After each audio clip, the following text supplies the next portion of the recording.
Hey everybody, Josh here, and just gonna give you guys an update on what I got going on here. I'm trying to do more videos for you guys.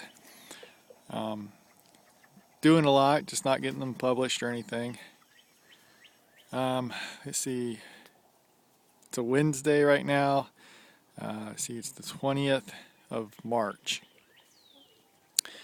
Just got back from a spring break vacation trip up to Kansas City, and that was fun. Back home now, try to take care of some things. I got the week off for spring break, so I'm trying to get caught up on some things that I haven't done because it's been cold out, and here we're supposed to get snow here in a few days. So yeah, fun, exciting. So here you go. Here's something new that you guys haven't seen before. I'm started making these cages.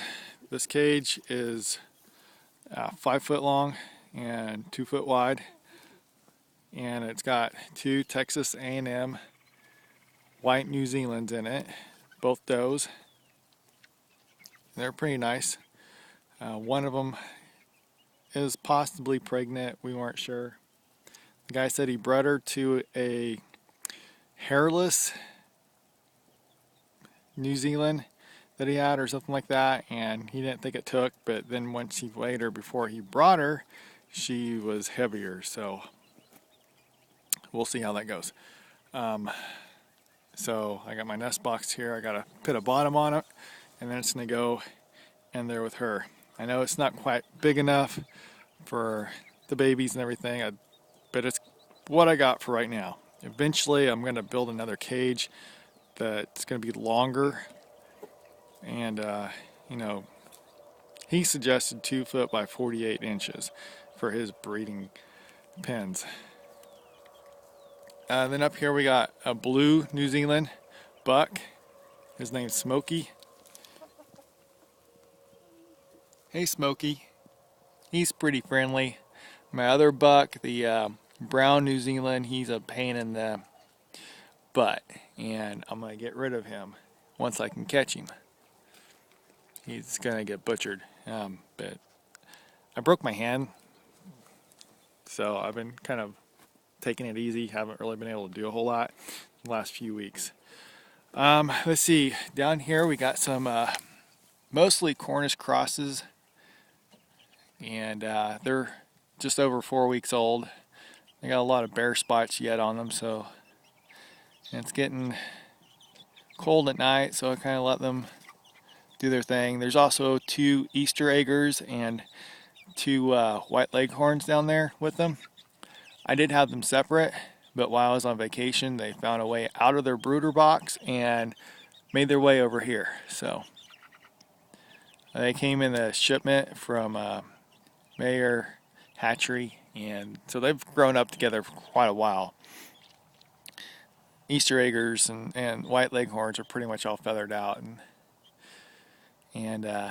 inside the house, my wife and I were talking about things that I could do, and we're thinking about selling eggs, because I got more Easter eggers and white leghorns and Cornishes coming. It's half my order froze on the way here. We had a winter storm hit when they were in shipment, so I'm gonna have a lot of chickens laying eggs, and gonna try to see if anybody's gonna pay more for the blue and green and brown eggs. Gonna have a rainbow assortment going. And let's see, Big Mama, which my daughter calls Bunny Boo, in there, the California doe. She should be knocked up. She'll probably give birth in about 10 days. One of the things I wanted to ask people is, anybody that's got rabbits and has give me some better ideas for waterers. I'm just using this, and I just went and bought this, and it sucks. I mean, it just drip, drip, drip, drip. And I have one of these that I can fill up the bottle and come back out here 30 minutes later, and it'll be completely empty.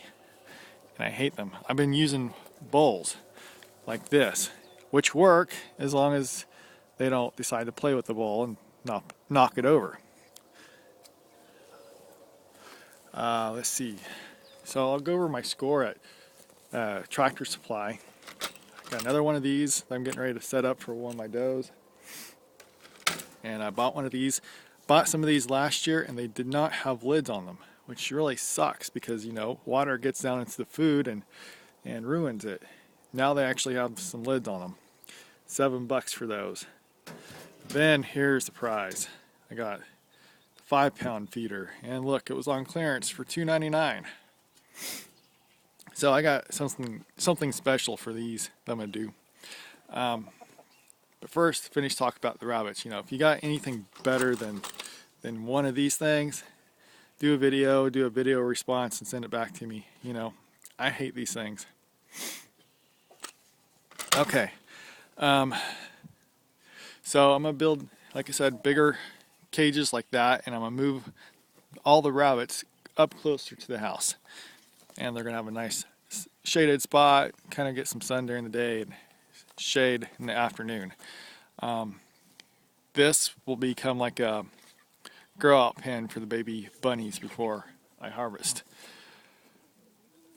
Okay, this window is going to come out of the coop here pretty soon, and which means I have to move all this stuff because I'm going to have 2 cages that I'm going to attach to the outside and 2 cages that are going on the inside.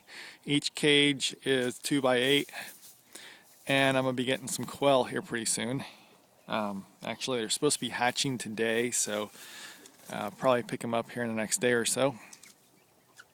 And the great thing about quail is you got about a 5-week turnaround time between hatching the egg and harvesting a little meat bird. And so they grow pretty quick and they don't eat a lot of food. And if I want, I might extend cages out and run it underneath this part. You know, kind of let them come outside, enjoy the great outdoors.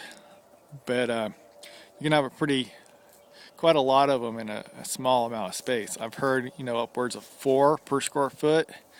Of course, everybody wants to do like a foot per bird. So, I mean, that's probably the nicest, and I'm probably going to do somewhere around 12 to 16 in a 2x8 foot cage. So, and of course they'll be able to move all around. They'll be able to go in and out, you know, in a couple different places. Smokey over here. He's kind of aggravated. My other buck was just over here causing problems not too long ago. So anyways, that's what I got going on around here. And it's starting to get cold. I'm kind of starting to shiver, but I got things to do. These guys are doing great. Finally started getting eggs from them. And I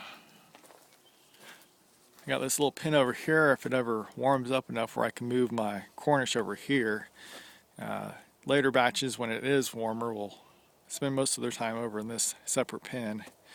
I'm going to be getting some turkeys here pretty soon also. My brother-in-law wants me to raise some for him, so I'm going to go with that. He buys, you know, majority of the food, buys me a couple, and I raise him a couple and go from there. Let's see. Almost to the 9-minute mark, so I'm going to go ahead and let you guys go. And I hope you guys have been surviving the winter. And look forward to doing a lot more videos on the new changes that I'm going to be doing this year. This year's experiment is most totally going for the, you know, raising animals for meat production. Get away from just doing eggs. And actually start trying to really sell it, you know. And so, anyways, until next time, this is Josh.